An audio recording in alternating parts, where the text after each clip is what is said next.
Ya, oke. Jadi pada saat sekarang ini saya akan menjelaskan jawaban saya dari mata kuliah Database Design. Oke, ke nomor satu. Pertanyaan di nomor satu itu adalah identifikasi critical success factor dalam membuat desain database koperasi simpan pinjam di atas.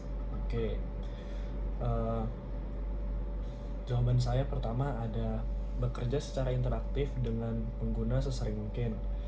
Kemudian mengikuti metodologi terstruktur dalam memproses model data. Kemudian menggunakan pendekatan data driven. Kemudian ada kombinasikan conceptualization, normalization, dan transaction ke dalam metodologi data modeling. Kemudian ada gunakan diagram untuk menggambarkan data model.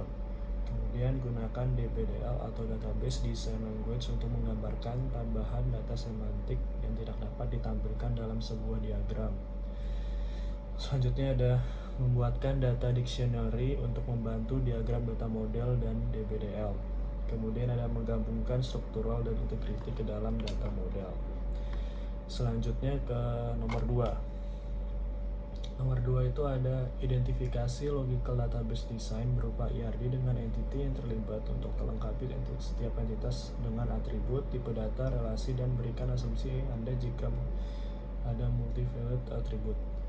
Oke, nah untuk nomor 2 ini saya akan menggunakan step-step dari step 2.1 Derive Relation for Logical Data Model. Di step ini dia terbagi menjadi beberapa sub-step. Nah, yang pertama itu ada strong entity types. Strong entity types ini dia itu entity yang tidak bergantung ke entity lain. Jadi dia independen. Nah, contohnya di strong entity type saya ada staff, kemudian tanggungan, ada jenis pinjaman, jenis pencairan, dan jenis setoran.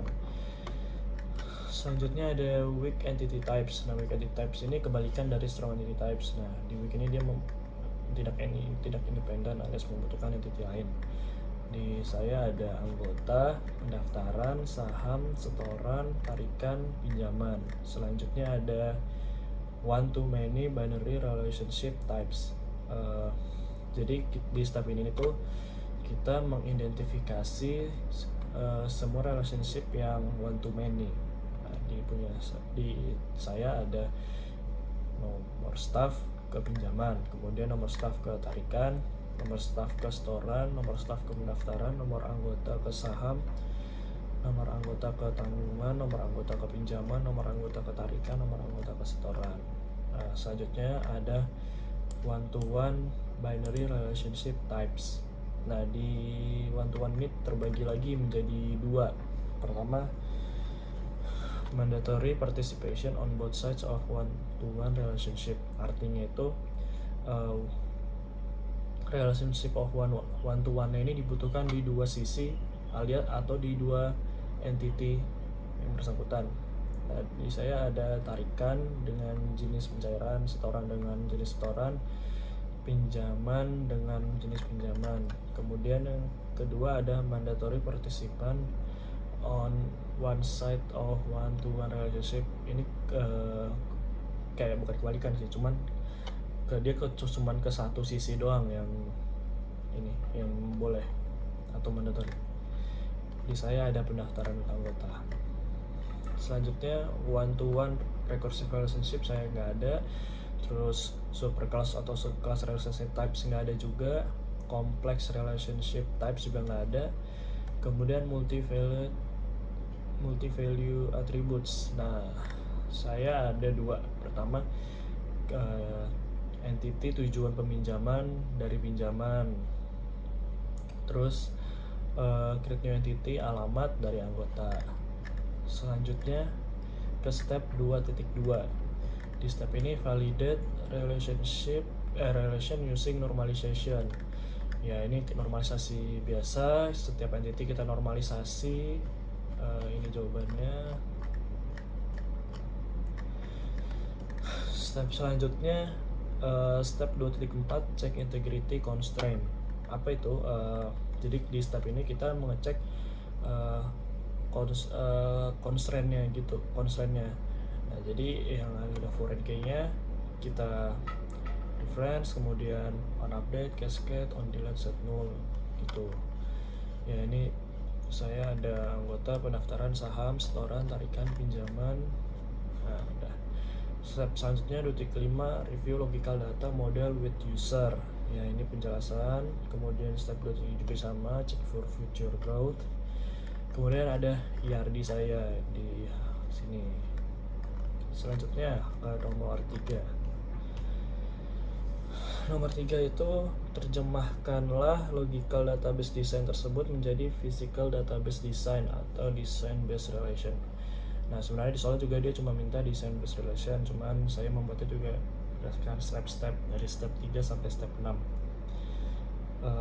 Di step 3 ada translate logical data model for target DBMS. Di step 3.1 design based relation. Nah, di sini tuh ya kita misalkan entity staff, kita bikin domainnya di domain atributnya, domain staff number, terus tipe datanya gitu-gitu, kemudian kita query-kan. Nah, begini kita buat ke seluruh entity. Yep. Nih sampai ke setoran. Nah, selanjutnya di step 3.2 yaitu saya ada design representation of derived data. Nah, jadi itu di sini saya ada pinjaman yang dimonitor oleh setiap staff. Jadi di staff entity kita tambahkan number of pinjamannya berapa yang diawasi oleh si staff itu. Kemudian di step 3.3 ada design general constraint. Nah, jadi kita kasih general constraint-nya, misalkan constraint pinjaman overdue. Cek not access, select nomor pinjaman, from pinjaman, where tanggal kembalinya tidak sama dengan tenor pinjaman. Selanjutnya di step 4 ada design file organization indexes. Step 4.1 analyze transaction, itu kita skip. Step 4.2 juga choose file organization, kita skip.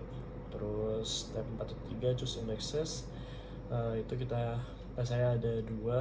Pertama, create secondary index from staff with attribute no staff to pinjaman.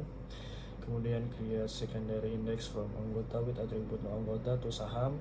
Kemudian di step 4.4 ada estimating space requirements, itu juga kita skip. Step 5 ada design user view.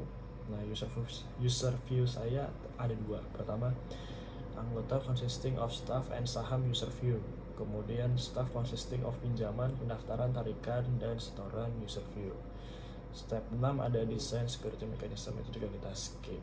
Selanjutnya ke nomor 4. Di nomor 4, dalam proses tuning database design, terkadang kita melakukan proses denormalisasi. Berikan penjelasan mengenai denormalisasi dan berikan contohnya. Jadi denormalisasi adalah penyempurnaan relational schema sedemikian rupa sehingga tingkat dari normalisasi dari sebuah modified relation lebih kecil daripada tingkat dari salah satu original relation. Atau dengan kata lain, denormalisasi digunakan pada saat kita ingin menggabungkan 2 relasi menjadi satu relasi baru. Dan relasi baru masih ternormalisasi tapi memiliki lebih banyak null dibandingkan original relation. Contohnya itu, misal kita mempunyai entity customer dengan atribut customer name, customer nomor, name, address, city, postcode, date of birth. Kemudian apabila kita lihat lebih teliti pada tabel tersebut itu belumlah ternormalisasi secara sempurna karena kita dapat menggabungkan city dan postcode menjadi satu entity baru seperti berikut. Customer jadi ada entity baru nama postcode. Postcode menjadi foreign key di customer. Namun pada keadaan real di dunia nyata, penggunaan ini pengaksesan entity customer itu jarang sekali tanpa alamat lengkap.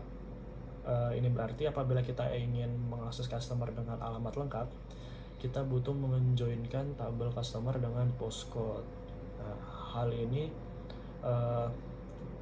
tidak efisien, jadi kita mendenormalisasi step tersebut menjadi step sebelumnya yang digabung menjadi satu entity.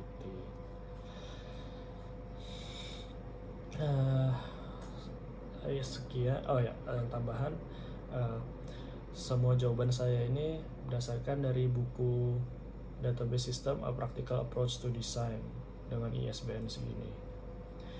Oke, sekian dari saya. Terima kasih.